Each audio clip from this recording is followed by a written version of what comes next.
Learn Igbo preposition. Topic: under. In Igbo, under means n'okpuru. N'okpuru. Igbo, English. Number 1 sentence says, akwụkwọ dị n'okpuru okpokoro. Akwụkwọ dị n'okpuru okpokoro. It means the book is under the table.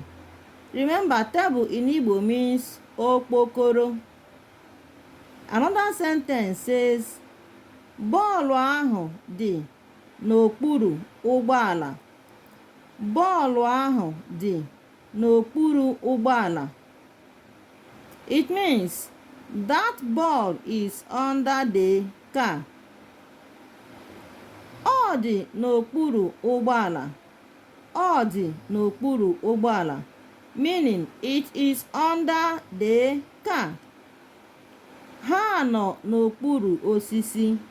Ha nọ n'okpuru osisi, meaning they are under the tree. Ha nọbu n'okpuru ya. Ha nọbu n'okpuru ya, meaning they were under him. Ha ga-anọ n'okpuru ya.